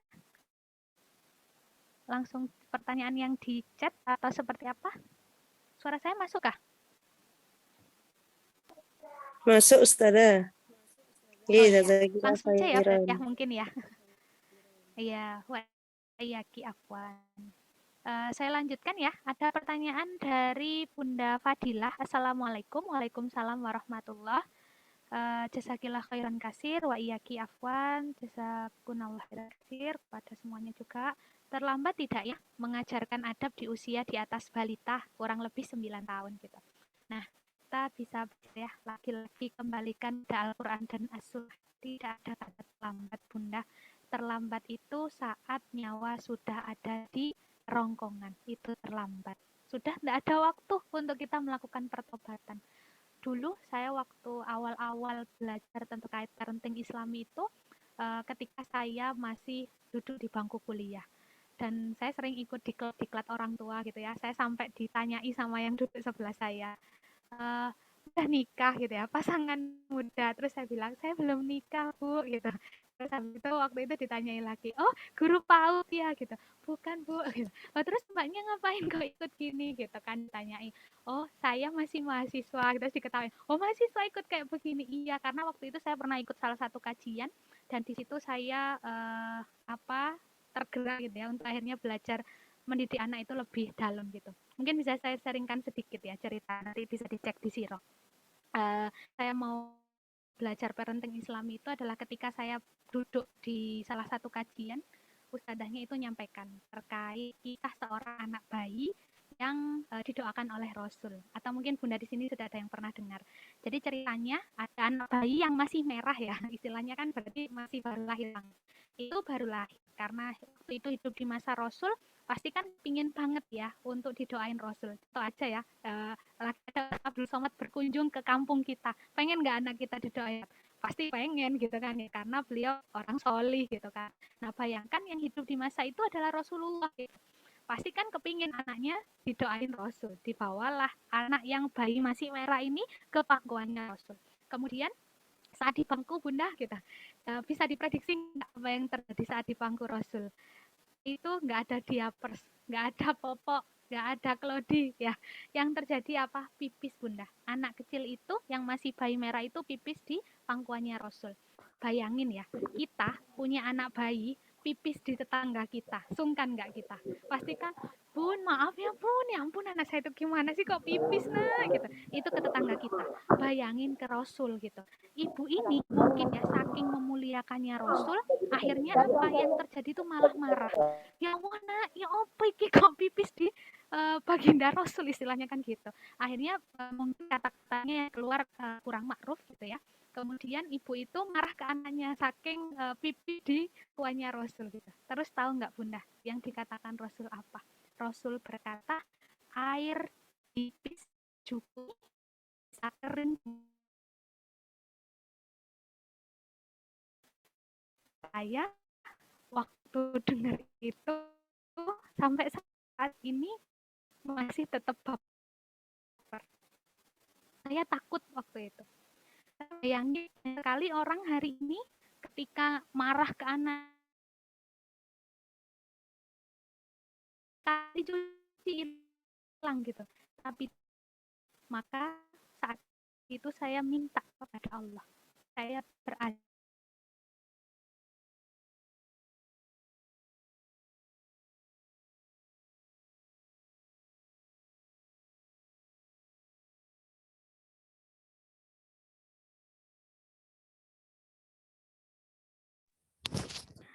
ya Allah, mudahkanlah saya belajar karena saya tidak mau jadi orang yang melukai hati anak saya gitu. Nah, makanya dari situ kan urgensitas kita itu PR banget jadi orang tua itu bukan main-main, bukan sekedar hal yang bisa mudah didapatkan gitu. Nah, kemudian dari sana itu Akhirnya akhirnya belajar.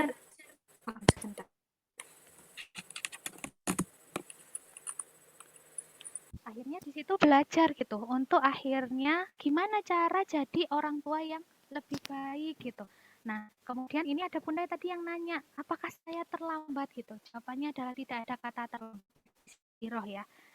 Kalau kita cek usia keislamannya Umar bin Khattab, kemudian juga siapa Utsman bin Affan. Kalau Ali kan masih usia kecil ya gitu.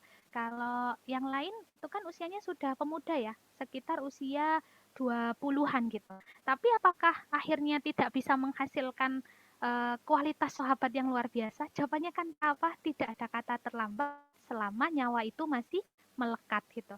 Dan tadi, tapi PR-nya ya ketika kita merasa kita itu terlambat, jalan yang lebih cepat gitu.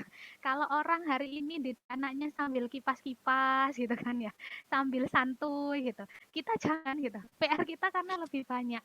Nah, dan itu butuh perencanaan. Apa sih yang harus didahulukan gitu. Salah satunya gimana kayak Teko tadi, kita mau ngisi anak kita tapi kita nggak ada isinya. Maka jadilah bunda-bunda, ayah-ayah yang apa gitu ya, istiqomah mengkaji, belajar Islam sehingga yang keluar dari lisan kita, mulut kita, contoh keseharian kita itu adalah Islam gitu. Maka tidak ada kata terlambat selama nyawa itu masih melekat. Yang dinamakan terlambat kalau Allah sudah manggil kita dan kita nggak punya kesempatan taubat. Dan satu lagi yang mungkin kadang ketinggalan, minta maaf bun ke anak. Itu kadang orang tua itu berat.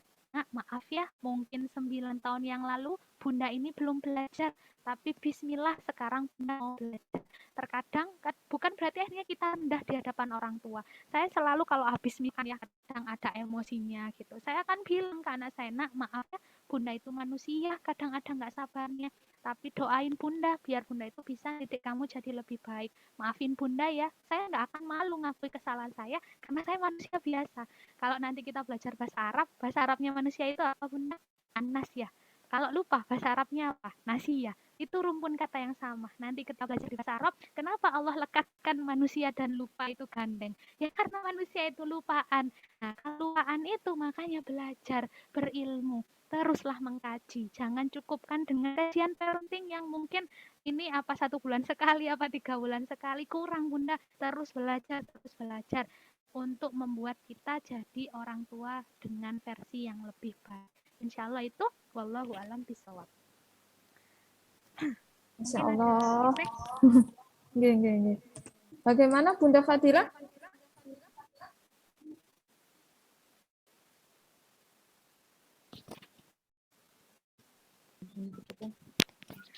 Masya Allah, belum nikah ya? Bayangkan ya. Allah itu nggak ada yang kebetulan di dunia ini. Jenengan belum nikah hadir di sini, Allah siapkan jenengan jadi versi ibu yang lebih baik. Insya Allah.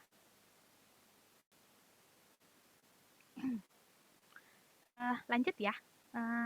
Materinya insya Allah sudah saya kasihkan ke panitia tadi. Bisa minta ke panitia ya. Sudah ya, sudah. Nggih, Ustazah.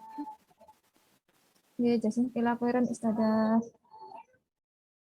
Mungkin ada yang bertanya lagi, Ayah Bunda, monggo.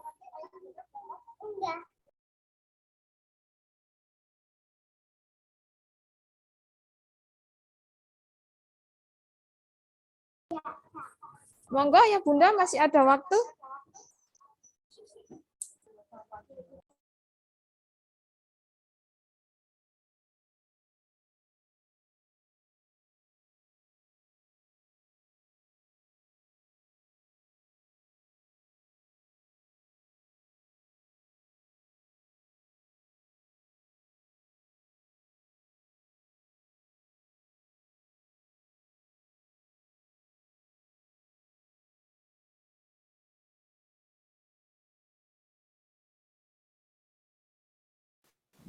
Silakan. Monggo, Ayah Bunda. Sudah jelas ya? Masya Allah.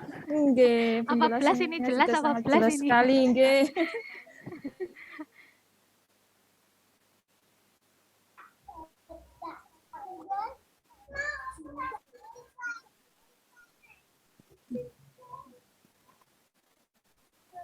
Kalau nggak ada yang tanyakan, mungkin ini salah satu doa yang bisa kita amalkan bersama ya, untuk mendidik adab ananda kita.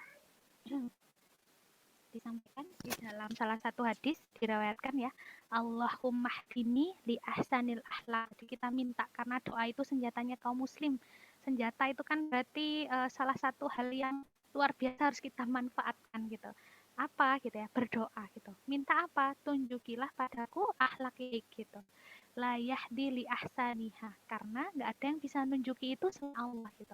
Segala sesuatu yang datang dari Allah itu baik gitu, maka tunjukilah akhlak yang baik itu. Illa anta wasrif anni bi'atiha, dan palingkanlah aku dari kejelekan akhlak gitu, karena namanya manusia tadi, tempat salah dan lupa, barangkali ada nggak pasnya, tapi minta kepada Allah agar dipalan. Karena apa? La yasrifu anni sayi'aha illa anta, dan malingnya kecuali engkau gitu. Nah, dari sini kita bisa belajar ya, yang menggenggam hati anak kita itu bukan kita orang tuanya, tapi siapa? Allah Subhanahu. Sampai gambar ini dalam surat Al-Isra itu, surat At-Tahrim. Di surat At-Tahrim itu nanti coba cek tentang pertaubatan gitu. Apa sih yang dilakukan ketika kita misalkan jadi orang tua, saya terlambat belajar yang gitu, atau saya jadi orang tua yang belum mengenalkan, nyesel gitu, kayak ya Allah saya ngapain aja ya dari dulu. Maka apa yang kita lakukan? Tobat gitu ya, tobat kepada Allah. Tapi tobat kepada Allah kan urusannya sama Allah. Urusan dengan anak kita gimana? Kita harus jadi versi ibu yang lebih baik. Tapi disampaikan di surat At-Tahrim itu, kita seseorang itu bertaubat gitu kan ya, maka Allah kasihkan apa? Dia kan awalnya maksiat, tapi dia tahu kalau itu salah, akhirnya tobat, minta maaf kepada Allah, beristighfar, minta ampun, sholat, tobat, tidak mengulangi, tobatan nasuha ya, jangan kapok-kapok lombok ya. Kalau lombok kapok besok lagi gitu kan ya. Tobatannya tobatan nasuha. Sekarang saya sekarang semangat belajar, besok diajak kajian nggak repot masakan nunggu gitu kan. Nah itu berarti kapoknya kapok lombok jadinya. Kita semangatnya tobatnya tobatan nasuha. Nah Allah katakan apa ganjaran bagi mereka yang tobatan nasuha? Jannah, bayangkan. Karena itu bukan sesuatu yang murah bunda-bunda, sesuatu yang bahkan amal kita mungkin tidak pantas untuk menghantarkan itu gitu. Karena ridha Allah yang menghantarkan kita kepada surga. Tapi ketika kita salah, beristighfar, kemudian bertobat, Allah kasih surga. Bayangkan, surga aja dikasih loh bagi orang yang bertobat. Apalagi urusan anak, urusan keluarga, itu mudah sekali bagi Allah. Maka jangan lupa mepet sama Allah, jangan lupa nurut sama Allah, jangan lupa taat sama Allah, karena hati anak kita Allah Subhanahu wa Ta'ala. Insya Allah itu mungkin sharing yang bisa saya sampaikan. Wallahu a'lam bishawab. Alhamdulillah Ustazah, berhubung waktu tanya jawab kita sudah habis, saya persilakan Ustazah Wardani untuk memberikan closing statement kepada kita semua. Atau pesan-pesan juga bisa Ustazah, monggo. Oh ya, apa namanya? Closingnya ayat aja, karena tidak ada pengingat terbaik selain ayat gitu kan ya, dan sunnah juga hadis gitu. Nah, disampaikan ya, insya Allah di sini familiar semua ya dengan kisah Nabi Musa. Familiar nggak dengan kisah Nabi Musa? Familiar ya, insya Allah ya. Kalau episode Nabi Musa ketemu Nabi Khidir ada di surat apa? Ada yang tahu? Ada yang tahu kah? Kita baca setiap Jumat. Al-Kahfi. Al-Kahfi ya. Nah, ini salah satu hal juga ya. Kita itu terkadang belajar sirah itu hanya sekedar dari buku. Akan jauh-jauh sangat lebih menarik itu ketika kita belajar langsung dari ayat. Masya Allah, insight-nya itu beda. Nanti mungkin PR ya kepada, mungkin bisa diajukan juga kepada tautnya gitu, berkisah dari Quran gitu. Masya Allah, itu luar biasa banget gitu. Nah, digambarkan ya, kita tahu Nabi Musa alaihi salam itu adalah nabi yang terkategori, berarti sudah teragukan kesabarannya. Betul apa enggak? Ulul azmi nih, nabi yang luar biasa gitu. Kenapa? Karena Masya Allah, Nabi Musa itu dengan Bani Israel yang ngeyelan bingkelan gitu ya. Dalam artian apa gitu, Bani Israel itu dikasih tahu, ayo kita perang gitu. Oh Nabi aja, saya mau duduk-duduk gitu. Kenapa ya kayak gitu ya. Terus kemudian minta makan gitu ya, di surat Al-Baqarah ya, minta makan dikasih waktu habis hijrah dari bangsa Kipti ya di daerah Mesir ke tempat yang setelah di belah lautannya itu kan Nabi Musa disuruh sama kaumnya untuk minta ke Allah makanan gitu. Yang terjadi apa? Pas diturunkan makanan dari langit, bayangin ya, diturunkan makanan dari langit, kok makanannya gini enak di Mesir, subhanallah. Makanya dikatakan laknatullah alaih gitu. Mereka itu dilaknat oleh Allah karena perlakuan mereka. Nah, kita tahu kesabaran Nabi Musa itu luar biasa. Tapi ketika Nabi Musa itu bertemu dengan Nabi Khidir, Nabi Musa itu tidak sabar. Dalam artian apa? Yang dilakukan Nabi Khidir tidak seperti biasanya. Melubangi kapal, membunuh anak kecil, membangun rumah yang roboh gitu. Apa yang Nabi Khidir katakan kepada Nabi Musa? Ini pembelajaran untuk kita semua di surat kamu tidak punya pengetahuan tentangnya. Nah, kadang kita jadi bunda-bunda itu banyak gak sabarnya ya bunda, numpah sekali, numpah 2 kali, kok numpah lagi gitu kan ya. Itu kitanya jadi gak sabar, bin emosi.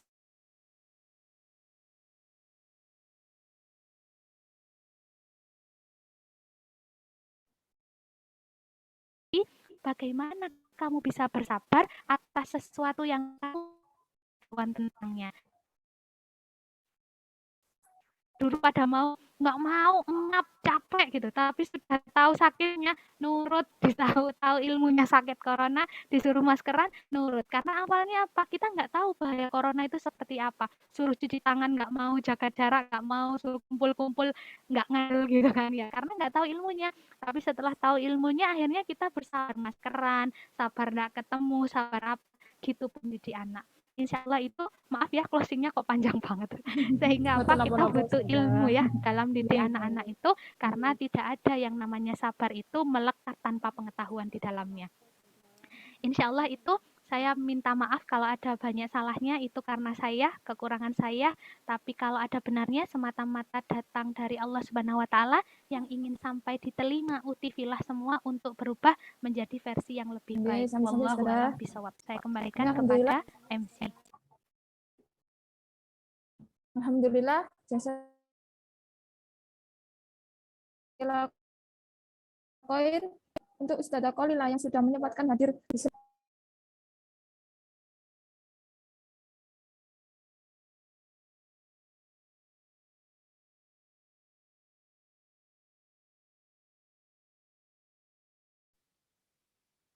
akan disampaikan oleh Ustazah Quratul Fajriyah. Kepada beliau waktu dan tempat kami persilahkan.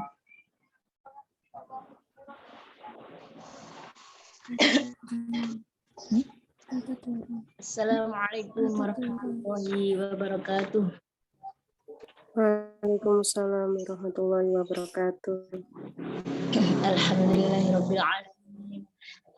حمد الشاكرين حمد الناعمين حمدا يوافي نعمه ويكافئ مزيده يا ربنا لك الحمد كما ينبغي لجلال وجهك وعظيم سلطانك اللهم صل على سيدنا محمد صلاة تنجينا بها من جميع الأهوال والآفات وتقضي لنا بها جميع الحاجات وتطهر بها من جميع السيئات وترفعنا بها عندك على الدرجات وتبلغنا بها أقصى الغايات من جميع الخيرات في الحياة وبعد الممات اللهم ربنا هب لنا من لدنك رحمة اللهم ربنا هب لنا من أزواجنا وذرياتنا قرة أعين واجعلنا للمتقين إماما ربنا ظلمنا أنفسنا وإن لم تغفر لنا وترحمنا لنكونن من الخاسرين ربنا آتنا في الدنيا حسنة وفي الآخرة حسنة وقنا عذاب النار وصلى الله على سيدنا محمد وعلى آله وصحبه وسلم الفاتحة. أعوذ بالله من الشيطان الرجيم. الحمد لله رب العالمين. إياك نعبد وإياك نستعين اهدنا الصراط المستقيم صراط الذين أنعمت عليهم غير المغضوب عليهم ولا الضالين. Kurang lebihnya saya mohon maaf yang sebesar-besarnya. Wassalamualaikum warahmatullahi wabarakatuh. Waalaikumsalam warahmatullahi wabarakatuh. Bila khair kepada Ustadzah Buratul Fajariyah yang telah memimpin doa untuk kami semua. Semoga Allah Subhanahu wa taala mengabulkan doa-doa kita. Amin amin ya rabbal alamin. Ayah Bunda, Masya Allah, tidak terasa nggih, kita sudah di penghujung acara. Saatnya kita kembali ke aktivitas masing-masing. Sebelum saya tutup, saya sebagai pembawa acara hari ini mewakili panitia mengucapkan mohon maaf sebesar-besarnya apabila ada salah kata dan lain sebagainya. Jazakumullah khair atas perhatian dan partisipasinya yang luar biasa, dan insya Allah kita bertemu lagi pada parenting bulan-bulan berikutnya. Kita tutup pertemuan hari ini dengan bacaan istighfar 3 kali dan doa kafaratul majelis. Astagfirullahaladzim, astagfirullahaladzim, astagfirullahaladzim. Subhanakallahumma wa bihamdika asyhadu an la ilaha illa anta astaghfiruka wa atubu ilaik. Alhamdulillahirabbil alamin. Akhirul kalam wa billahi taufik wal hidayah. Wassalamualaikum warahmatullahi wabarakatuh. Waalaikumsalam warahmatullahi wabarakatuh.